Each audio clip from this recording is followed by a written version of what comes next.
Hello everybody, right, I'm going to make this short and sweet as quick as I can really. So we're going to look at Bitcoin, Ethereum and XRP and work out if there's any moves to be had today. Does the downtrend remain? Blah blah blah blah blah. But before that, I just thought I'd bring to your attention, out of all the comments that were left on my last video, we wanted to name my Harmony One bot because it's done me very proud over these last few days. You know, made money on the downtrend, so very happy with that. So I've decided to go with Billy Botner. I can't remember who put that in there, but I liked it. It's obviously from because I'm from Leeds. Billy Bremner's like a local hero, so Billy Botner it is. But I should mention that Billy has taken the weekend off. This is the first day that Billy hasn't made me any bot profit, which is fine because it's still done well throughout this entire time.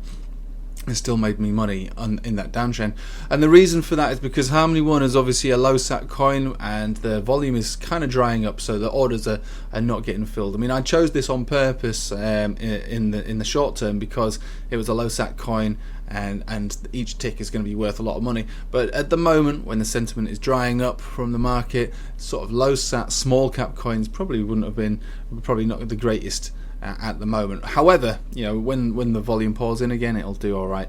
Obviously, trading bots are great, and the more volume involved with that pair, the better. So all your top caps will be still doing really well. But for me, Billy Botton's having the weekend off, waiting for the volume to pour in, and he's having a little chill out. If you want to set these bots up, you can do. There's a link below, and it's actually a Black Friday sale, so you can get it 30% off. But you do get 14 days for free anyway to see if you like it or not. You also get a demo account with that too. So, Bitcoin on the daily being rejected from the centre of the Bollinger Band from the first time today on the daily chart, so that's not a good sign. And we've got the 10 exponential up above us, around about 17,600, and then we got the 7 simple at 18,000 flat. They're all simple rejection areas where I would hold a lot of weight. But if we go down to the hourly chart, we can see that there's more buying pressure taking place here. We did have like an inverse megaphone, or you could call it a wedge formation set up yesterday that we would have been trading that range. But within this range, we saw that the supports were giving out and going down into the blue box. So really, I could say that the range still exists, but it's more relevant just to say there's a basic rejection zone here, a downtrending level of resistance that once broken out of, then yes, we can talk about those other levels that we saw on the daily, but for the moment it's still relevant. It's driving the price down ever so slightly, and the blue box zones are the areas to buy back from or sell your positions. So sell your shorts, that would be. So we're talking areas of 16,500 to around 16,200. These are the buyback zones, and the buying pressure is increasing. So as we can see here, we've got 69% longs now. Yesterday that was about 62, but today, the day before the dump, it was about 65, and then it went to 62, then went to about this level, and ended up all the way down at like 59. So the sentiment is changing. People are going long again, but this only takes into consideration these three exchanges, and there's a lot more going on than just these three exchanges, but it gives you an idea of where the money is for these guys at the moment. Anyway, so at the moment, descending trend. If that breaks down, reject from there, then yeah, there is the wedge formation ever so slightly, so we could, I suppose, keep that up, but I mean, it does kind of still exist to an extent, but every time we broke down beneath it, we were bottled back up. So I'll leave that in there for the moment. But the trading range is small. Looks like whatever move is going to happen, it's going to happen today. But I don't think it's going to be very aggressive. I still think we'll be playing within a very tight range. So this is the first range that we've played in since we broke down. We'll find a new range shortly, maybe this afternoon. It should be in reaching for a different range, whether that's up or down. This big cloud suggests to me that it'll be a struggle for it to go up, but it could do. And if it did break up into this and out of it, it'd be very aggressive and maybe recover. But the rest of the situation on the daily chart tells me otherwise. It says that actually, to break above the centre of this Bollinger Band would be pretty impressive, and that's around about 17,200. Basically, yeah, and then to break above the 10 exponential, 17,650 we'll call it, they're going to be very strong. So that is the deal with Bitcoin in a nutshell. We have to wait for that wedge to finish playing out and see if it's broken to the up. If it breaks to the up, then we can talk about these areas up here. If it breaks to the down, first of all, I would be looking at these zones for buybacks or to sell my shorts. And if that breaks down, then we are going to be down into this blue box from ages back, starting from 15,750 all the way down to just below 15,000, so 14,900.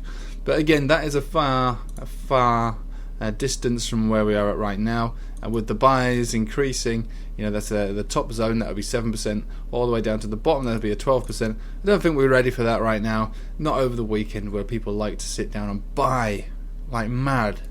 I think the buying pressure will be higher today, but because the selling pressure is also high, and the sentiment is dropping, and the moving averages are lowering, I think it would be a risky thing to try to go long for a prolonged period of time on this one.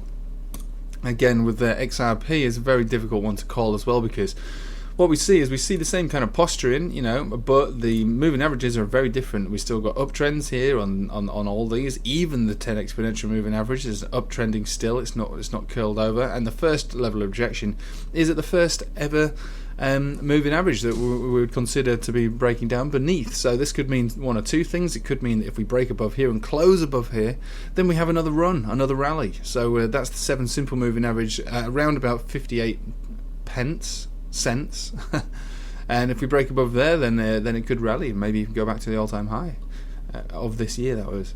But I also look at it in the opposing way, which is that if we start to break down, we've got a long way to go to find where Bitcoin is now. Bitcoin's been rejected from the center of the Bollinger Band, even if XRP is showing strength, which it's not showing strength. What it's doing is that it had a much higher high than Bitcoin of recent times.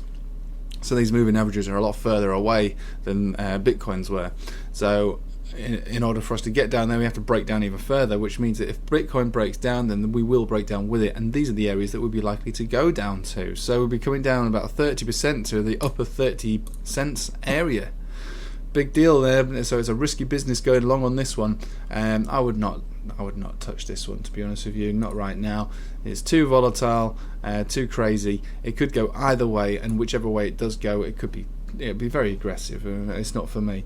Again, it's a very difficult one to call, especially with the weekend being so bullish. I imagine that there's more longs picking up and more buys going on in this one. The greed is still pretty prominent. Everybody wants more. They're not happy with what they've got. They just want to buy more. So leave it to them. Enjoy the weekend for what it is.